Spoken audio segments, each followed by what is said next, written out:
Hai, Movie Trip di sini. Hari ini saya akan menjelaskan film superhero Jepang yang berjudul Inuyashiki.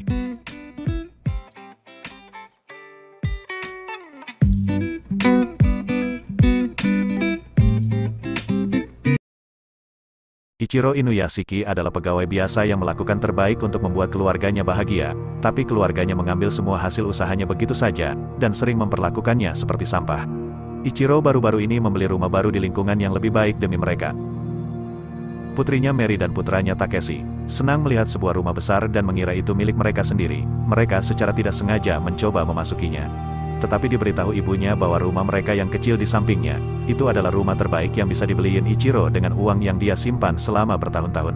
Dalam upaya untuk meringankan suasana, dia memberitahu mereka bahwa dia membeli makanan favorit mereka, tetapi tidak ada yang memperhatikan, mereka malah pergi keluar untuk makan malam, meninggalkan Ichiro makan sendiri.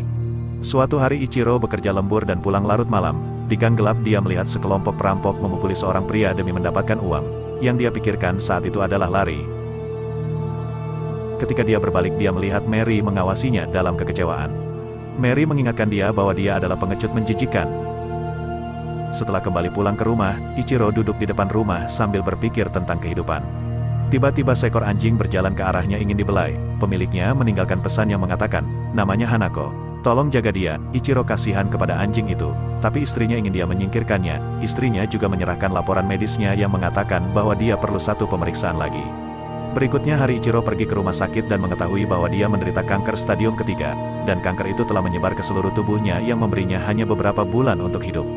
Kewalahan oleh berita, dia menelpon istrinya, tetapi istrinya mengakhiri panggilan sebelum dia dapat memberitahunya berita itu. Anak-anaknya bahkan tidak mengangkat telepon mereka. Nanti Ichiro membawa Hanako jalan-jalan dan bertanya-tanya apakah keluarganya bahkan akan menangis ketika mereka tahu tentang kankernya. Dengan berat hati dia meninggalkan Hanako di jalan dan lari ke taman. Dengan terkejut, hewan itu mengikutinya ke sana, melihat bahwa dia adalah satu-satunya yang peduli padanya. Ichiro menangis sambil meminta maaf kepada anjing itu. Beberapa detik kemudian dia melihat pria lain berdiri di sampingnya di taman. Di depan mereka tiba-tiba cahaya terang berkedip di langit dan terus membesar. Sesuatu yang besar jatuh dari langit mengenai Ichiro dan pria di sampingnya yang menyebabkan kematian mereka. Namun keesokan harinya Ichiro bangun di taman, tepat di mana dia berdiri kemarin. Hanako ada di sampingnya di tanah. Dia mengambil kacamatanya, tetapi menyadari bahwa dia dapat melihat dengan jelas tanpa kacamata. Tidak tahu apa yang harus dilakukan. Dia melanjutkan harinya. Di rumah tangannya berubah menjadi alat seperti senjata dan memuntahkan sarapan yang baru saja dia makan. Dia lebih ngeri ketika wajahnya hancur yang mengungkapkan ada sistem listrik di dalam kepalanya. Satu demi satu seluruh tubuhnya berubah menjadi mesin. Ternyata benda aneh itu membunuh Ichiro. Dan tadi malam itu adalah kesalahan di pihak alien yang menerbangkan objek, sehingga mereka menghidupkannya kembali sebagai mesin dengan emosi. Dia sekarang memiliki kekuatan manusia super dan kekuatan mesin apapun di dunia. Dan pria yang bersamanya kemarin bernama Hiro, dia juga menerima kekuatan super. Dia pergi ke rumah temannya Naoyuki dan menembak seekor burung dengan jarinya. Dia kemudian membawa kejutan untuk Naoyuki ke tempat parkir dan menunjukkan bagaimana dia bisa memindahkan kendaraan dengan pikirannya. Sekarang Yuki dibingungkan oleh kekuatan Hiro dan merasa seperti dalam mimpi. Sementara, Ichiro masih bingung tentang pagi ini. Dalam perjalanan pulang, dia melihat seekor merpati terluka di pinggir jalan. Saat dia pergi untuk mengambilnya, dia bisa sembuhkan burung itu dan burung itu terbang menjauh. Saat itu, daya pendengarannya yang meningkat menyebabkan dia mendengar seorang ibu memohon kepada dokter untuk menyelamatkan putranya. Dia mengikuti suara itu dan menemukan seorang anak sakit di ranjang rumah sakit. Saat dia menyentuhnya, wajah anak itu mulai sembuh seperti merpati. Ichiro dengan senang hati memberitahu anak itu bahwa dia telah pulih dan kembali ke rumah dengan gembira. Keesokan harinya sekarang Yuki diganggu oleh teman-teman sekelasnya. Hiro ikut campur tangan dan mencoba membunuh pengganggu itu, dan Yuki menghentikannya. Sekarang Yuki melihat kekuatan itu telah membuat Hiro melakukan kekerasan yang membuatnya takut. Sion adalah seorang gadis dari kelas yang naksir Hiro. Hari itu dia mengatakan kepadanya bahwa dia menyukainya dan meninggalkan Hiro yang kaget. Setelah itu diperkenalkan dengan ibunya yang adalah pelayan di sebuah restoran, dan ayahnya adalah orang kaya. Dia meninggalkan ibunya untuk wanita lain. Hiro tidak menyukai ayahnya, tapi tetap pergi menemuinya dan keluarganya yang lain untuk makan malam. Saudara tiri Hiro seperti dia dan selalu bersemangat untuk melihatnya, tapi dia tidak pernah bisa menyukai mereka kembali.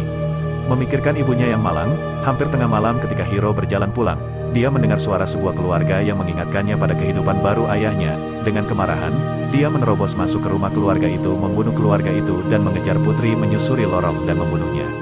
Sementara itu Ichiro menggunakan kekuatannya untuk menyembuhkan banyak anak di rumah sakit. Pembunuhan itu menjadi berita utama. Keesokan harinya karena tidak ada peluru yang ditemukan sekarang Yuki takut temannya berada di balik pembunuhan. Ketika mereka bertemu Hiro menawarkan dia sejumlah besar uang. Mereka bertengkar. Yuki tidak percaya betapa mudahnya bagi Hiro untuk membunuh orang yang tidak bersalah.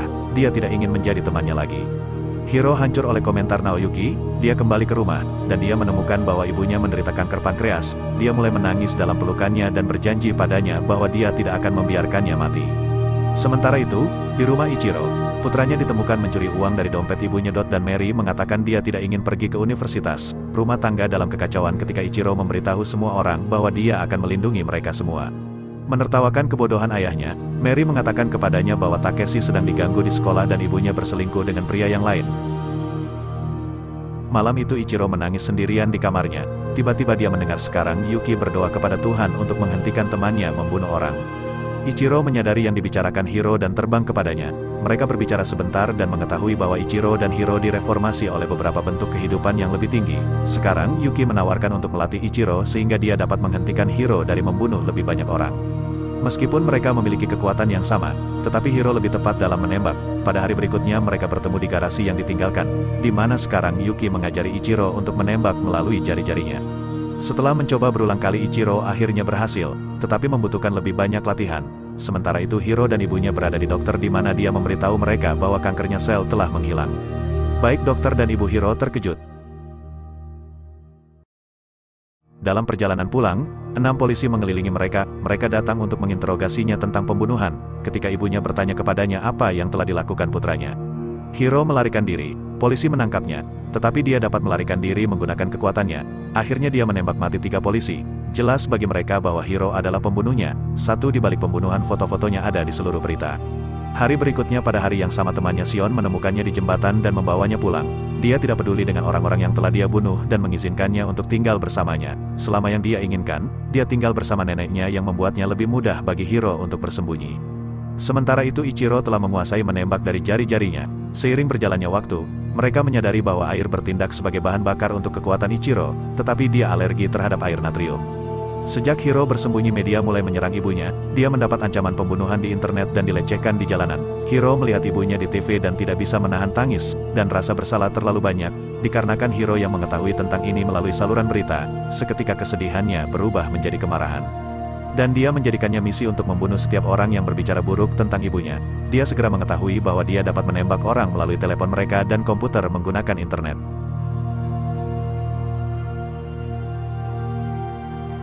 Dia memburu setiap orang yang mengomentari ibunya dan membunuh mereka melalui perangkat mereka. Ichiro telah menjadi pembunuh. Malam itu Hiro menunjukkan Shion lengan robotnya untuk membuktikan bahwa dia bukan manusia. Dia membawanya dalam pelukannya dan terbang dengan bantuan parasutnya. Saat terbang di atas gedung pencakar langit, ia berjanji untuk berada di sana bersamanya selamanya. Pembunuhan yang belum terpecahkan mengguncang seluruh bangsa dan membuat orang menjadi gila. 5 orang yang selamat dari percobaan pembunuhan memberitahu polisi bahwa mereka melihat Hiro di layar ponsel sebelum mereka ditembak. Malam itu Shion ada di dapurnya. Seketika tiba-tiba sekelompok penembak jitu mulai menembak. Hiro membunuh mereka semua, tetapi dia tidak dapat menyelamatkan Shion yang sekarat. Rumah itu dikelilingi oleh polisi. Setelah Shion, Hiro tidak memiliki siapapun untuk hidup, karena kepalanya mati rasa dan dipenuhi dengan perasaan balas dendam. Dalam hitungan detik dia terbang melalui jendela. Polisi bahkan tidak dapat memahami apa yang baru saja terjadi. Ichiro mengetahui apa yang Hiro lakukan dan mendesak keluarganya untuk tidak menggunakan smartphone dan tinggal di rumah untuk hari itu. Tetapi seperti biasa mereka tidak mematuhinya. Hiro meretas setiap smartphone di Tokyo dan memberitahu orang-orang bahwa dia telah menyatakan perang melawan Jepang. Yang dia rencanakan untuk membunuh semua, 120 juta orang sampai tidak ada yang tersisa. Setelah deklarasi, dia tidak membuang waktu, dia menembak secara terbuka melalui papan reklame. Ratusan orang mati dalam 1 menit, dan kota jatuh ke dalam kekacauan. Sementara itu Ichiro dan Yuri mengambil alih dan meretas semua komputer mereka. Dan memberitahu semua orang untuk menjauh dari ponsel dan komputer. Rencana mereka berhasil dan orang-orang berhenti menggunakan ponsel mereka. Hiro akhirnya menyadari ada orang lain yang sepertinya, dan memutuskan untuk mengubah rencananya sedikit. Dia mulai menjatuhkan beberapa rudal di berbagai bagian kota, saat kekacauan semakin meningkat. Ichiro mencari tahu lokasi Hiro dan bergegas untuk menghentikannya, tetapi Ichiro tidak berhasil. Mereka terbang melintasi langit Tokyo saat bertarung melawan Hiro, dan itu melukai banyak orang yang tidak bersalah. Salah satunya adalah Mary. Ichiro mendengar Mary memohon bantuan saat dia dalam pelarian. Setelah pertarungan sengit, mereka mendarat di atas sebuah bangunan. Ichiro kembali meminta agar Hiro berhenti. Tetapi dia menolak. Ketika Hiro mencoba untuk minum air dari botol, Ichiro menembaknya dan dengan licik menjatuhkan botol dengan air natrium di dalamnya. Hiro tidak mengetahui efek natrium pada dirinya, hingga Hiro menenggak airnya. Di udara dia akan membunuh Ichiro dengan tembakan terakhir, ketika air natrium membuatnya lemah, dan saat jatuh dari ketinggian Hiro menyadari bahwa dia adalah penjahat dari cerita Dot dan menghabisinya dengan rudal.